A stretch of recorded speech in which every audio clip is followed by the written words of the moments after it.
Hello दोस्तों, कैसे हो आप सभी। आई होप आप सभी अच्छे होंगे। तो दोस्तों, आप सभी को पता है कि रेलवे ग्रुप डी की एग्ज़ाम डेट आ चुकी है। 17 नवंबर से एग्ज़ाम स्टार्ट हो जाएंगे। हमारे पास सिर्फ अब 2 महीने बचे हैं। तो इन 2 महीनों में क्या करना है वो मैं इस वीडियो में बताने वाला हूँ। और जो मैंने मॉक टेस्ट लगाया है उसका भी मैं एनालाइज करवाने वाला हूँ। ठीक है, तो हमारे पास अब 2 महीने हैं।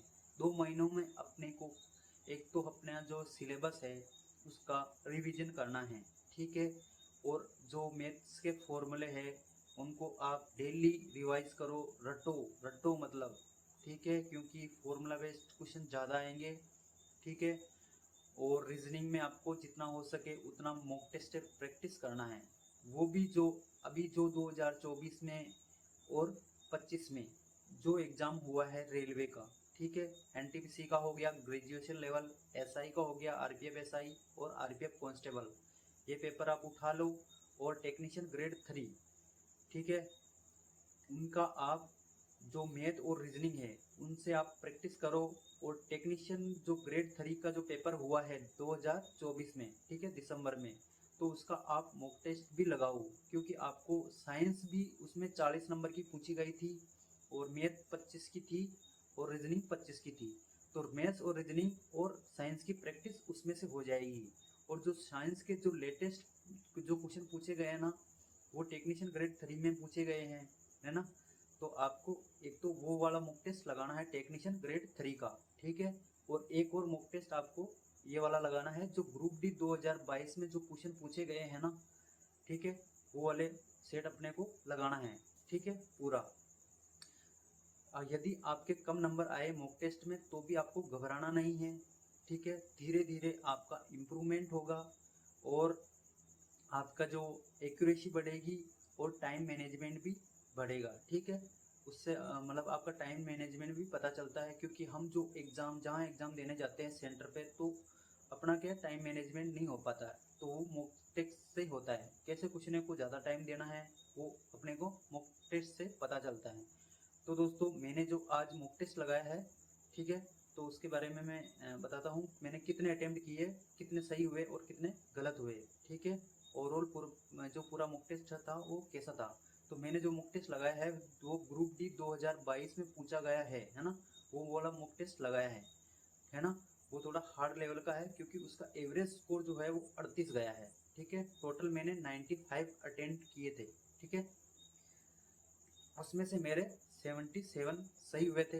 ठीक है, और मेरे 18 क्वेश्चन गलत हो गए। इस प्रकार से मेरे कट पिट के कितने 71 पॉइंट कुछ नंबर आए हैं। ठीक है, एवरेज स्कोर इस पेपर का 38 रहा। इसका मतलब पेपर थोड़ा हार्ड था। ठीक है, लगभग 60,000 जो स्टूडेंट हैं उन्होंने ये मॉक टेस्ट दिया है, उनमें से मेरी रैंक 800 आई है, मतलब ठीक ठाक है ना। और दोस्तों, ये मॉक टेस्ट थोड़ा मतलब कुछ क्वेश्चन जो है इसमें फिजिक्स के थोड़े से डीपली लेवल के थे, है ना। तो फिजिक्स के भी मेरे क्वेश्चन गलत हुए थे। बाकी मैथ्स और रीजनिंग में मेरी एक्यूरेसी अच्छी है। ठीक है, और दो अ, मैंने मतलब मैथ में एक क्वेश्चन, एक या दो क्वेश्चन मतलब अ, गलत हुए थे। और रीजनिंग में एक क्वेश्चन गलत हो गया था, है ना। वो थोड़ा जो आता है ना मतलब पूरी एक सीरीज में संख्याएं दे दी जाती है। ठीक है, जैसे 2 3 4 5 6 7 8 दे दिया है।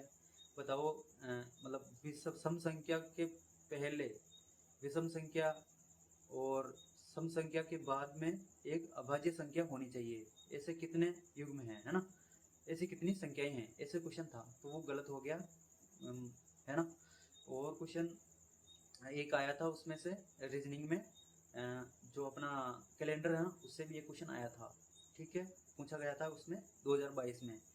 और सीटिंग अरेंजमेंट के दोस्तों 5 क्वेश्चन तो निश्चित आएंगे आएंगे। तो सीटिंग अरेंजमेंट पर आप जितना हो सके उतना प्रैक्टिस करो। रीजनिंग और मैथ्स में आपको प्रैक्टिस ही करनी है ना। अब तो देखो 2 महीने बचे हैं हमारे पास, तो हम उस 2 महीने में सिलेबस को तो कंप्लीट करने से रहे, है ना। तो अपने को जो हमारा कोर्स तो हो गया होगा लमसम, है ना। तो अपने को मॉक टेस्ट ही लगाना है जो भी 2024 और 25 में पूछा गया है। एनटीपीसी हो गया, और एक टेक्नीशियन ग्रेड 3 हो गया RPF SI, है ना। आप इनके क्वेश्चन उठाओ, मैथ और रीजनिंग के, वो सोल्व करो, और टेक्नीशियन का एक मॉक टेस्ट लगा दो, क्योंकि उसमें साइंस भी थोड़ी अच्छी लेवल की पूछी गई है ना, तो इसलिए। और ग्रुप डी का एक सेट तो लगाना ही है, और उसका एनालाइज अच्छे तरीके से करना है। जहाँ पर आप गलती करो वो आप एक नोटबुक बना लो, उसमें लिख लो, ये टॉपिक मेरा कमज़ोर है तो मैं इसको रिवाइज कर लूँगा आज, ठीक है। ऐसे ऐसे करते आप अपना जो पकड़ बनाते जाओगे और अपना टॉपिक मजबूत करते जाओगे, ठीक है। जैसे आज मैंने एक ऑप्टिक्स से पूछा गया था, सॉरी चुंबकत्व मैग्नेटिज्म से पूछा गया था, मतलब जो वार्म अप नियम है ना, फ्लेमिंग का बाएं हाथ का नियम, और ये इसमें से ये क्वेश्चन आया था, ठीक है। ये क्वेश्चन मेरे गलत हो गया था थोड़ा, जो धारावाही चालिक नलिका है ना, तो उसमें से अपने को बल की दिशा ज्ञात करनी थी, है ना। तो ऐसा ही एक नियम आया था, ठीक है। तो ये क्वेश्चन भी मेरा गलत हुआ था।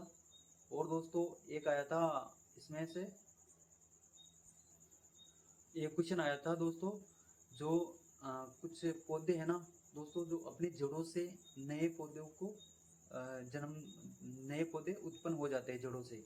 तो ऑप्शन में था शकरकंद था, एक क्रैक्टस था, एक और था अदरक थी, है ना, और एक ब्रायोफिल्म थी, ठीक है। ब्रायोफिल्म तो पत्ता है, ठीक है।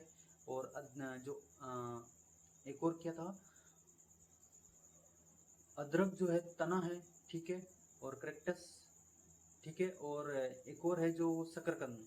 शकरकंद दोस्तों जो है वो एक जड़ है, जड़ का उदाहरण है, क्योंकि उन जड़ से ही पौधा निर्माण हो जाता है। कुछ पौधे ऐसे होते हैं, ठीक है। ब्रायोफिल्म तो पत्ती है, पत्ती से भी नया पौधा बन जाता है, ठीक है। ऐसा क्वेश्चन आया था एक, ये भी क्वेश्चन मेरा गलत हो गया। और दोस्तों एक और क्वेश्चन थे मैथ में भी थोड़े से, कुछ क्वेश्चन, अब देखो सारे तो इजी आने से रहे, मतलब 5 क्वेश्चन तो ऐसे होंगे जो हार्ड होंगे, है ना। तो आपको जो हार्ड क्वेश्चन है ना, उनको आपको स्किप कर देना, बाद में आप देख लेना, ठीक है। सिटिंग अरेंजमेंट के 5 क्वेश्चन आएंगे, जिसमें से आप 3 तो कर लोगे, 2 थोड़ा से हार्ड होंगे। तो यदि आपको हार्ड लग रहा है तो उसको छोड़ दो, मार्क फॉर रिव्यू कर दो, और बाद में देख लेना उस क्वेश्चन को, टाइम मिल जाएगा आपको, है ना। क्योंकि बाद में लास्ट में जो होता है वो इजी क्वेश्चन होते हैं, वो छूट जाते हैं इसके चक्कर में। और जीके इसमें जो ये पेपर 2022 का है, तो इसमें करंट जो है तो वो पुरानी पूछी गई है ना, तो वो क्वेश्चन तो छूटने ही है। और जीके थोड़ी सी हार्ड लेवल की है भैया इस ग्रुप डी में, है ना।